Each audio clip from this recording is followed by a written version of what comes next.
নমস্কাৰ এই মুহূৰ্তত আহি পৰিছে খন্দিয়াৰ কেইবাটাও গুৰুত্বপূৰ্ণ খবৰ। আজি 1 এপ্ৰিল অসমৰ লগতে ভাৰতৰ বিভিন্ন প্ৰান্তৰ পৰা খন্দিয়াৰ কেইবাটাও খবৰ একেলগে যুগুতোৱা হৈছে। এই মুহূৰ্তত জনাই আছো খন্দিয়াৰ গুৰুত্বপূৰ্ণ খবৰ।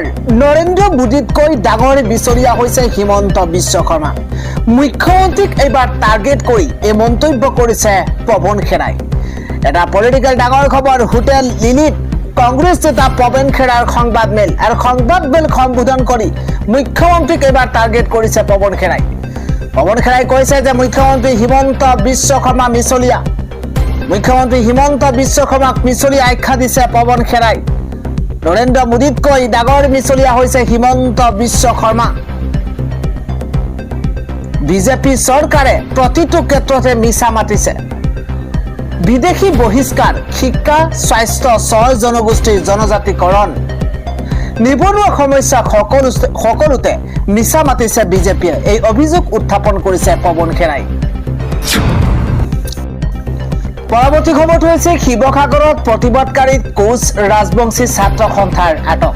ছয় জনগোষ্ঠীৰ জনজাতিকৰণৰ বিৰুদ্ধে দলমুখ চাৰিআলিত সংগঠনটোৱে সাব্যস্ত কৰিছিল প্ৰতিবাদ। শিৱসাগৰ আৰক্ষীয়ে প্ৰতিবাদস্থলীৰ পৰাই সংগঠনটোৰ নেতা পাৰ্থজ্যোতি বৰা সহ কেইবাজনো প্ৰতিবাদকাৰীক আটক কৰিছে। আন এটা খবৰ হৈছে মুখ্যমন্ত্ৰী হিমন্ত বিশ্ব শৰ্মাই গম পালে যে এইজন মানুহৰ মুখৰ মূল্যাংকন বিপুৰীয়া মানুহে নিদিয়ে, গতিকে মুখ্যমন্ত্ৰীয়ে বিপুৰীয়াক ক'লে মোৰ মুখলৈ চাই বিজেপিক ভোট দিয়ক। কিন্তু মুখ্যমন্ত্ৰীয়ে বিপুৰীয়াৰ স্থানীয় বিজেপি নেতাৰ মুখলৈ নাচালে, গতিকে বিপুৰীয়াবাসীয়ে আপোনাৰ মুখলৈ নাচায়। আমগুৰি নগৰত নিশা নিৰ্বাচনী প্ৰচাৰ চলাই ক'লে নাজিৰা সমষ্টিৰ বিজেপিৰ প্ৰাৰ্থী ময়ূৰ বৰগোহাঁয়ে। জনাইছো পৰৱৰ্তী খবৰ। এইবাৰ বিজেপিত ভোট দিলেও উচ্ছেদ চলিবই, উচ্ছেদ অব্যাহত থাকিব। বনাঞ্চল এৰি যাওক এতিয়াই, 5 তাৰিখৰ পৰা আকৌ চলিব উচ্ছেদ। বিজেপিক ভোট দিলেও কোনেও ৰেহাই নাপাব। এই মুহূৰ্তত এটা অত্যন্ত গুৰুত্বপূৰ্ণ খবৰ। 4 তাৰিখে নিৰ্বাচনী ৰিজাল্ট, ক্ষমা কৰিব 4 তাৰিখে ৰিজাল্ট আৰু 5 তাৰিখৰ পৰাই চলিব বুলডজাৰ। নিৰ্বাচনী ৰিজাল্ট 4 মেত আৰু 5 তাৰিখৰ পৰা ৰাজ্যত চলিব প্ৰশাসনৰ বুলডজাৰৰ কোপ। এটা ব্ৰেকিং নিউজ এই মুহূৰ্তত। বিজেপিত ভোট দিলেও কোনো ক্ষমা নাই, দয়া নাই। বনাঞ্চল এৰি যাওক, নহলে বিপদ এইবাৰ নিশ্চিত। নিৰ্বাচনী প্ৰচাৰৰ মাজতেই বেদখলকাৰীক কঠোৰ সক্ৰিয় দিছে ৰাজ্যৰ মুখ্যমন্ত্ৰী হিমন্ত বিশ্ব শৰ্মাই। মুখ্যমন্ত্ৰীগৰাকীয়ে কৈছে মুখ্যমন্ত্ৰীগৰাকীয়েও মন্তব্য কৰিছে যে উচ্ছেদ চলিয়ে থাকিব। বিজেপিক ভোট দিলেও সাৰি নাযাব বেদখলকাৰী। এইবাৰ ভোট গণনা শেষ হোৱাৰ লগে লগেই পুনৰ আৰম্ভ হ'ব উচ্ছেদ অভিযান। ব্ৰেকিং নিউজ এই মুহূৰ্তত। বৰাকৰ পৰাই কঠোৰ সক্ৰিয় দিছে বিজেপি প্ৰাৰ্থী কৃষ্ণেন্দু পালে। বাংলাদেশ ত্ৰিপুৰাৰ পৰা আহি মাটি দখল কৰিছে, মানি লোৱা নহব। চৰকাৰী মাটিত অবৈধভাৱে থকা ৰবৰ বাগানতো হ'ব উচ্ছেদ অভিযান। 4 তাৰিখে নিৰ্বাচনী ৰিজাল্ট আৰু 5 তাৰিখৰ পৰাই চলিব প্ৰশাসনৰ বুলডজাৰ। আন এটা খবৰ হৈছে আকৌ বিশ্ব কঁপাই যোৱা এক ভয়ংকৰ বিমান দুৰ্ঘটনা। এই পৰ্যন্ত 29 গৰাকীকৈ লোকৰ মৃত্যু হৈছে। এটা বিগ ব্ৰেকিং ডাঙৰ খবৰ, শিহৰণকাৰী খবৰ এই মুহূৰ্তত জনোৱাৰ চেষ্টা কৰিছো। আকৌ সংঘটিত হৈছে বিশ্ব কঁপাই যোৱা ভয়ংকৰ বিমান দুৰ্ঘটনা। ভয়ংকৰ বিমান দুৰ্ঘটনাত এই পৰ্যন্ত 29 গৰাকীকৈ লোকৰ মৃত্যু হোৱাৰ খবৰ লাভ কৰা গৈছে। ভয়ংকৰ বিমান দুৰ্ঘটনাত 29 জনৰ মৃত্যু হৈছে। এটা ডাঙৰ খবৰ। 23 জন যাত্ৰীৰ লগতে 6 গৰাকী ক্ৰু মেম্বাৰ নিহত হৈছে। এই কঁপাই যোৱা ভয়ংকৰ বিমান দুৰ্ঘটনা সুউচ্চ পাহাৰত খুন্দা মাৰিছে AN-26 বিমানে। মাজ আকাশত যান্ত্ৰিক বিজুতিৰ পাছতেই নিয়ন্ত্ৰণ হেৰুৱাইছে বিমানখনে। মাজ আকাশত বিজুতিৰ বাবে বিমানখনে নিয়ন্ত্ৰণ হেৰুৱাৰ পাছতে ভয়ংকৰ দুৰ্ঘটনা সংঘটিত হৈছে। যিকোনো মুহূৰ্ততে বাঢ়িব পাৰে মৃতকৰ সংখ্যা। ডাঙৰ খবৰ। পাহাৰত খুন্দা মৰাৰ পাছতে জ্বলি চাৰখাৰ হৈ গৈছে বিমান। ৰাছিয়া প্ৰতিৰক্ষা মন্ত্ৰালয়ে সদৰি কৰিছে এই তথ্য। ৰাছিয়াৰ ক্ৰিমিয়ান পেনিনচুলা আকৌ সংঘটিত হৈছে বিশ্ব কঁপাই যোৱা ভয়ংকৰ বিমান দুৰ্ঘটনা। জনাই আছো আন এটা ব্ৰেকিং নিউজ। কাইলৈ অসমত আহিব আছাদুদ্দিন ওৱেইচি আহিলে একো ফৰক নপৰে বুলি মন্তব্য কৰিছে হিমন্ত বিশ্ব শৰ্মাই। নিৰ্বাচনী প্ৰচাৰৰ বাবে অসমলৈ আহিব এআইএমআইএমৰ মুৰব্বী আছাদুদ্দিন ওৱেইচি। এআইইউডিএফৰ নিৰ্বাচনী প্ৰচাৰৰ বাবেই অসমত উপস্থিত আছাদুদ্দিন ওৱেইচি। আৰু ওৱেইচিৰ আগমনৰ এদিন পূৰ্বেই মন্তব্য কৰিছে হিমন্ত বিশ্ব শৰ্মাই। হিমন্ত বিশ্ব শৰ্মাই কৈছে আছাদুদ্দিন ওৱেইচি আহিলে একো ফৰক নপৰে। য'ত নিৰ্বাচনী প্ৰচাৰ চলাই থাকক, তাত কোনো আপত্তি নাই, একো ফৰক নপৰে। আছাদুদ্দিন ওৱেইচিয়ে বিজেপিৰ একো ক্ষতি কৰিব নোৱাৰে বুলিও মন্তব্য কৰিছে মুখ্যমন্ত্ৰীগৰাকীয়ে। ওৱেইচিৰ অসম আগমনৰ এদিন পূৰ্বে মুখ্যমন্ত্ৰীগৰাকীৰ এক ডাঙৰ মন্তব্য। কাইলৈ মুছলমানৰ ভেটি সবল কৰিবলৈ আহি আছে আছাদুদ্দিন ওৱেইচি। অসমৰ মুছলমানৰ সন্মুখত এইবাৰ উগ্ৰ ইছলামিক ভাষণ শুনা যাব বুলিও মন্তব্য কৰিছে। হিমন্ত বিশ্ব শৰ্মাৰ দুৰ্গ কঁপাব ৰাষ্ট্ৰীয় মুছলমান নেতাই। মুছলমানৰ কামি হাড় ভঙা প্ৰসংগ চলি থকাৰ সময়তে আহি আছে আছাদুদ্দিন ওৱেইচি। আৰু ওৱেইচিৰ আগমনৰ পূৰ্বেই এইদৰে মন্তব্য মুখ্যমন্ত্ৰীগৰাকীৰ। কথাই প্ৰতি হিমন্ত বিশ্ব শৰ্মাৰ বিৰোধিতা কৰে ওৱেইচিয়ে। আজমলৰ মন্তব্য বিজেপিৰ বাবে এয়া চিন্তাৰ বিষয় হ'ব লাগে। আছাদুদ্দিন ওৱেইচিৰ সৈতে হাত মিলালে আজমলে। অসমত নিৰ্বাচনী প্ৰচাৰৰ বাবে আহি আছে আছাদুদ্দিন ওৱেইচি। জনাই আছো আন এটা ডাঙৰ খবৰ। অসমীয়াতে প্ৰধানমন্ত্ৰী নৰেন্দ্ৰ মোদীৰ 11টাকৈ গেৰাণ্টি। কি গেৰাণ্টি দিছে প্ৰধানমন্ত্ৰীগৰাকীয়ে আমি জনাই আছো। অসমীয়াতে অসমবাসীক উদ্দেশ্য কৰি 11টাকৈ বৃহৎ গেৰাণ্টি দিছে প্ৰধানমন্ত্ৰী নৰেন্দ্ৰ মোদীয়ে। এটা ব্ৰেকিং নিউজ। অসমত নতুনকৈ প্ৰদান কৰা হ'ব 15 লাখ PMAY ঘৰ। ইতিমধ্যে 22 লাখ ঘৰ অসমৰ জনতাই লাভ কৰিছে। গুৰুত্বপূৰ্ণ খবৰ। প্ৰতি বছৰে ক্ষুদ্ৰ কৃষকক 11,000 টকাকৈ প্ৰদান কৰা হ'ব। এই গেৰাণ্টি দিছে প্ৰধানমন্ত্ৰী নৰেন্দ্ৰ মোদীয়ে। ট্ৰেক্টৰ, পাৱাৰ টিলাৰ আৰু গাই গৰু কিনিবৰ বাবে দিয়া হ'ব সুবিধা। অসমৰ 11 লাখ কৃষকে ফচল বীমা যোজনাৰ সুবিধা লাভ কৰিছে। অসমত হ'ব ইউনিফৰ্ম চিভিল কোড, চমুকৈ UCC বলবৎ হ'ব অসমত বুলি মন্তব্য প্ৰধানমন্ত্ৰীগৰাকীৰ। প্ৰথমবাৰলৈ অসমত ঘোষণা প্ৰধানমন্ত্ৰী নৰেন্দ্ৰ মোদীৰ। শস্য অনুসূচিত এলেকাত অন্তৰ্ভুক্তিৰে সুৰক্ষিত হ'ব আদিবাসীসকল। কিণ্ডাৰগাৰ্টেন KG-ৰ পৰা PG লৈকে দৰিদ্ৰ শিক্ষাৰ্থীৰ শিক্ষা হ'ব এতিয়া বিনামূলীয়া। Breaking news. এই মুহূৰ্তত অসমীয়াতে অসমবাসীক এইদৰে 11টাকৈ বৃহৎ গেৰাণ্টি দিছে প্ৰধানমন্ত্ৰী নৰেন্দ্ৰ মোদীয়ে। ইফালে প্ৰধানমন্ত্ৰীগৰাকীয়ে কৈছে যে অবৈধ বাংলাদেশীক খেদা হ'ব প্ৰধানমন্ত্ৰী নৰেন্দ্ৰ মোদীৰ সকিয়নি। অসমৰ অবৈধ বাংলাদেশীক সকিয়নি দিছে প্ৰধানমন্ত্ৰী নৰেন্দ্ৰ মোদীয়ে। ৰাজ্যৰ প্ৰতিটো অঞ্চলত হ'ব উচ্ছেদ অভিযান, প্ৰধানমন্ত্ৰীগৰাকীৰ সকিয়নি। কোনেও ভূমি দখল কৰি ৰাখিব নোৱাৰিব এতিয়াৰে পৰা। খিলঞ্জীয়াক দিয়া হ'ব ভূমিৰ অধিকাৰ। এটা ব্ৰেকিং নিউজ। মিয়াই দখল কৰি শেষ কৰিছিল অসমৰ চৰকাৰৰ ভূমি, কিন্তু বিজেপিয়ে লৈছে উচিত পদক্ষেপ। কংগ্ৰেছৰ পাপ পাহৰি নাযাব। কংগ্ৰেছে অসমত ঠাই দিছিল অবৈধ নাগৰিকক। অসমৰ অবৈধ বাংলাদেশীক সকিয়নি দিছে প্ৰধানমন্ত্ৰী নৰেন্দ্ৰ মোদীয়ে। জনাইছো পৰৱৰ্তী খবৰ। জুবিন গাৰ্গক আমি ন্যায় দিলোৱেই। আমি থকাৰ বাবেই ছিংগাপুৰে ৰেহাই দিয়াৰ পিছতো অভিযুক্ত জেলত আছে। ভগৱানক প্ৰাৰ্থনা কৰক যাতে আদালতত ন্যায় প্ৰক্ৰিয়া সুকলমে হয়। যদিহে সঁচাকৈ ন্যায় বিচাৰে ৰাজনীতি নকৰিব। জুবিন গাৰ্গৰ ন্যায়ক লৈ এইদৰে প্ৰতিক্ৰিয়া প্ৰকাশ কৰিছে মুখ্যমন্ত্ৰী হিমন্ত বিশ্ব শৰ্মাই। জনাই গৈছো পৰৱৰ্তী খবৰ। ইৰাণ, আমেৰিকা, ইজৰাইলৰ যুদ্ধৰ প্ৰভাৱ পৰিছে। এইবাৰ জেট ইন্ধনৰ মূল্য দুগুণতকৈ অধিক বৃদ্ধি হৈছে। এতিয়া দিল্লীত ঘৰুৱা বিমানৰ বাবে 1 কিলোলিটাৰ 1000 লিটাৰ ATF-ৰ মূল্য যোৱা মাহৰ 96,638.14 টকাৰ পৰা 114.4% বৃদ্ধি হৈ হ'লগৈ 2,07,341.22 টকা। ইফালে আজি মুখ্যমন্ত্ৰী হিমন্ত বিশ্ব শৰ্মাই মন্তব্য কৰি কৈছে যে জুবিন গাৰ্গক লৈ ৰাজনীতি আৰু মুখ্যমন্ত্ৰীৰ মন্তব্য। জুবিন গাৰ্গক লৈ ৰাজনীতি কৰাসকলক লৈ মন্তব্য কৰিছে মুখ্যমন্ত্ৰীগৰাকীয়ে। দুই প্ৰকাৰৰ জুবিন প্ৰেমী আছে বুলি মন্তব্য কৰিছে। অৰিজিনেল আৰু পলিটিকেল, দুই ধৰণৰ জুবিন প্ৰেমী আছে। অৰিজিনেল জুবিন প্ৰেমীয়ে নিবিচাৰে 6 মাহতে জুবিন ক্ষেত্ৰ বনোৱাটো। পৰিকল্পনা নকৰাকৈ জুবিন ক্ষেত্ৰ বনালে কংগ্ৰেছৰ দিনত অংগনবাড়ী কেন্দ্ৰৰ দৰে হ'ব।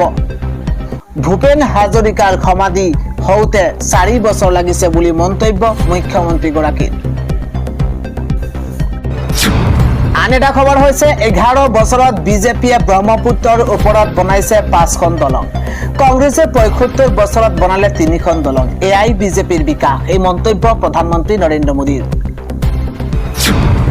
আন এটা খবৰ হৈছে অসমৰ বাবে ভয়ংকৰ আইন অনাৰ চিন্তা কৰিছে কংগ্ৰেছে। সাৱধানবাণী এবাৰ প্ৰধানমন্ত্ৰী নৰেন্দ্ৰ মোদী। এটা ব্ৰেকিং নিউজ এই মুহূৰ্তত। অসমৰ বাবে ভয়ংকৰ আইন অনাৰ চিন্তা কৰিছে কংগ্ৰেছে। গৌৰৱ গগৈৰ নাম নোলোৱাকৈ কংগ্ৰেছৰ পৰিকল্পনাৰ কথা উল্লেখ কৰা হৈছে। গুৰুত্বপূৰ্ণ খবৰ, গৌৰৱ গগৈৰ নাম নোলোৱাকৈয়ে কংগ্ৰেছৰ পৰিকল্পনাৰ কথা উল্লেখ কৰিছে। অসমবাসীক সাৱধানবাণী দিছে প্ৰধানমন্ত্ৰী নৰেন্দ্ৰ মোদীয়ে। গুৰুত্বপূৰ্ণ খবৰ, অসমবাসীক সাৱধানবাণী দিছে। এইবাৰ সাম্প্ৰদায়িক হিংসা আইন প্ৰণয়ন কৰাৰ পৰিকল্পনাত নামিছে কংগ্ৰেছ। ভোট বেংকৰ তুষ্টিকৰণৰ নামত ৰচিছে ভয়ংকৰ জাল। এই বিলৰ যোগেদি বহু সংখ্যকক মিছাতে দোষী সাব্যস্ত কৰা হ'ব। ধৰ্মীয় সংখ্যালঘুক চিৰদিনৰ বাবে পীড়িত বুলি ঘোষিত হ'ব। এই বিল যথেষ্ট সাম্প্ৰদায়িক বুলি মন্তব্য। 2014 চনৰ পূৰ্বে কৰা পৰিকল্পনা বিজেপিয়ে বিৰোধ কৰিছিল। বিজেপিয়ে বিৰোধ কৰাৰ বাবে আইনত পৰিণত নহল। কংগ্ৰেছ এতিয়া মাওবাদী আৰু মুছলিম লীগৰ দৰে হৈ পৰিছে। কংগ্ৰেছে অনুপ্ৰৱেশকাৰীক সুৰক্ষিত কৰিছে। কৃষক আৰু আদিবাসীৰ মাটিৰ কব্জা দিছিল কংগ্ৰেছে। অসমৰ খিলঞ্জীয়াক সংখ্যালঘু বনাব বিচাৰিছে কংগ্ৰেছে বুলি মন্তব্য। অসমৰ খিলঞ্জীয়াক সংখ্যালঘু বনাব বিচাৰিছে কংগ্ৰেছে।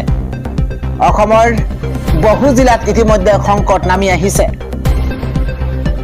বিদেশী আৰু বেদখলকাৰীৰ বিৰুদ্ধে বিজেপিৰ অভিযান চলি থাকিব। অসমৰ বাবে ভয়ংকৰ আইন অনাৰ চিন্তা চৰ্চা কৰিছে হেনো কংগ্ৰেছে। আগবাঢ়িছো পৰৱৰ্তী খবৰ। আজিৰে পৰা পুনৰ বাঢ়িছে টোল কৰ। 50 টকা পৰ্যন্ত টোল টেক্স বৃদ্ধি কৰা হৈছে। এটা ডাঙৰ খবৰ এই মুহূৰ্তত। লাখ লাখ বাহনৰ গৰাকীলৈ অত্যন্ত দুখবৰ আহি পৰিছে, কিয়নো আজিৰে পৰা ৰাজ্যত বৃদ্ধি হৈছে টোল টেক্স। ৰাজ্যৰ প্ৰতিখন টোল গেটত বাঢ়িব টোল কৰ। 50 টকা পৰ্যন্ত টোল কৰ বৃদ্ধি টোল গেটসমূহত। গুৰুত্বপূৰ্ণ খবৰ, ৰাজ্যৰ ৰাষ্ট্ৰীয় ঘাইপথত থকা 7খন টোল গেটত এই নিয়ম।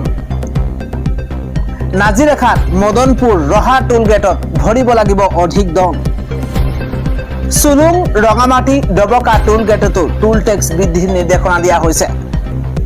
লাখ লাখ বাহনৰ গৰাকীলৈ আহি পৰিছে দুখবৰ। আপোনাৰ যদি বাহন আছে তেন্তে আপোনাৰ বাবে এয়া দুখবৰ।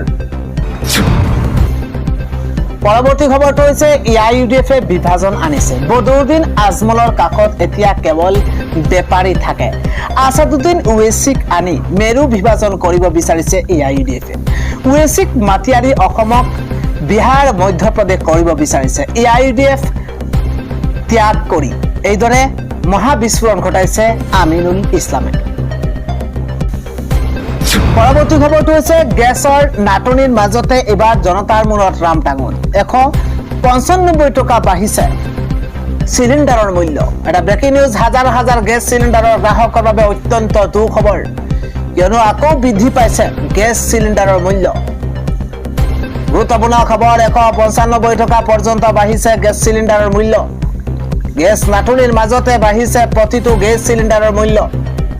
বাণিজ্যিক চিলিণ্ডাৰৰ ক্ষেত্ৰত প্ৰযোজ্য হ'ব এই নিয়ম।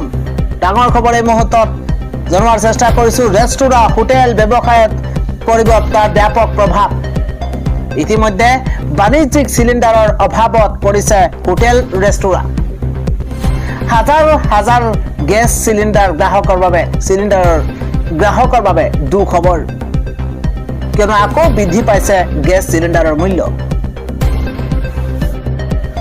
পৰৱৰ্তী খবৰটো হৈছে আজিৰে পৰা দেশজুৰি হ'ব লোকপিয়ল 16 বছৰৰ প্ৰতিজ্ঞা আজিৰে পৰা দেশত কোটি কোটি জনতাৰ বাবে ডাঙৰ খবৰ আহি পৰিছে কিয়নো আজিৰে পৰা সুদীৰ্ঘ 16 বছৰৰ পাছত ভাৰতত হ'ব লোকপিয়ল সকলো ৰাজ্য কেন্দ্ৰীয় শাসিত অঞ্চলত লোকপিয়ল আজি 1 এপ্ৰিল আৰু 1 এপ্ৰিলৰ পৰা দেশজুৰি প্ৰথম পৰ্যায়ৰ লোকপিয়ল আৰম্ভ হ'ব আজিৰে পৰা 30 ছেপ্টেম্বৰৰ ভিতৰত সম্পূৰ্ণ হ'ব প্ৰথম পৰ্যায়ৰ লোকপিয়ল লোকপিয়লৰ লগতে সুদীৰ্ঘ 96 বছৰৰ পাছত ভাৰতত হ'ব জাতি পিয়ল লোকপিয়লৰ লগতে সুদীৰ্ঘ 96 বছৰৰ পাছত ভাৰতত হ'ব জাতি পিয়ল ডাঙৰ খবৰ ৰাজ্যসমূহে 30 দিনৰ ভিতৰতে সম্পূৰ্ণ কৰিব লাগিব লোকপিয়ল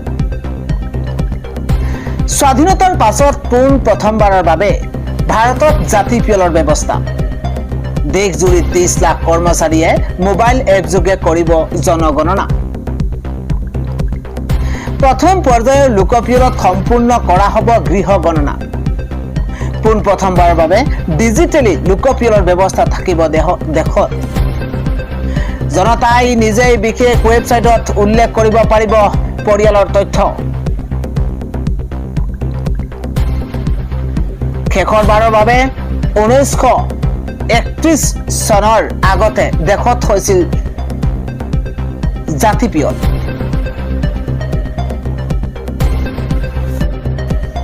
আন এটা খবৰ হৈছে জুবিন গাৰ্গ প্ৰসংগত মুখ্যমন্ত্ৰীক উভতি ধৰিছে এবাৰ গৌৰৱ গগৈয়ে অতি শীঘ্ৰেই ফাদিল কৰিব 12,000 বিঘা ভূমিৰ তথ্য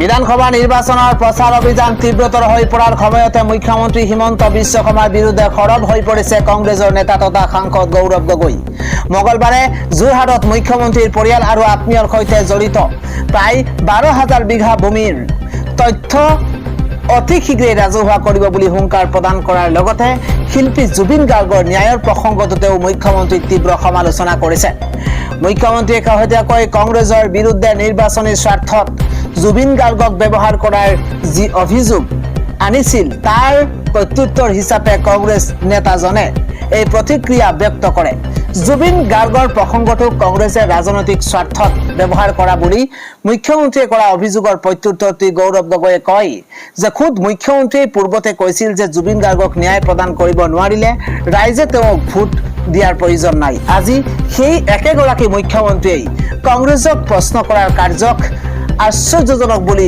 অভিহিত কৰি গগৈয়ে প্ৰশ্ন কৰে যে মুখ্যমন্ত্ৰী এতিয়া জুবিন গাৰ্গক ন্যায় প্ৰদান কৰা হল নে নাই তাৰ উত্তৰ দিব পাৰিবনে উল্লেখযোগ্য যে ইয়াৰ পূৰ্বে গুৱাহাটী বিজেপিৰ সংকল্প পত্ৰ মুকলি কৰি মুখ্যমন্ত্ৰী হিমন্ত বিশ্ব শৰ্মাই অভিযোগ কৰিছিল যে ইনক্লুসিভ মাইন্ডছ নামৰ এটা ৰাজনৈতিক পৰামৰ্শদাতা প্ৰতিষ্ঠানৰ পৰামৰ্শ মতে কংগ্ৰেছে নিৰ্বাচনী প্ৰচাৰত জুবিন গাৰ্গৰ প্ৰসংগ বাৰে বাৰে উত্থাপন কৰিছে আনকি পুনৰ শাসনলৈ আহিলে উক্ত ষড়যন্ত্ৰৰ বাবে প্ৰতিষ্ঠানটোৰ সদস্যক গ্ৰেপ্তাৰ কৰিব বুলি মুখ্যমন্ত্ৰীয়ে সংবাদ মাধ্যমৰ আগত প্ৰকাশ কৰিছিল এই ৰাজনৈতিক বাক যুদ্ধৰ মাজতে কংগ্ৰেছৰ নেতাজনে মুখ্যমন্ত্ৰীৰ বিৰুদ্ধে ভূমি কেলেংকাৰীৰ অভিযোগ উত্থাপন কৰি বিষয়টো আন এক দিশলৈ ঢাল খুৱাইছে গৌৰৱ গগৈয়ে দাবী কৰে যে মুখ্যমন্ত্ৰীৰ পৰিয়ালৰ নামত কেনেদৰে ভূমি অধিগ্ৰহণ কৰা হৈছে সেয়া অসমৰ প্ৰতিগৰাকী ব্যক্তি অৱগত মুখ্যমন্ত্ৰী ডক্টৰ হিমন্ত বিশ্ব শৰ্মা আৰু তেওঁৰ আত্মীয়ৰ সৈতে জড়িত প্ৰায় 12,000 বিঘা ভূমিৰ সবিশেষ কংগ্ৰেছে অতি শীঘ্ৰেই জনসাধাৰণৰ সন্মুখত দাঙি ধৰিব বুলি তেওঁ দৃঢ়তাৰে প্ৰকাশ কৰিছে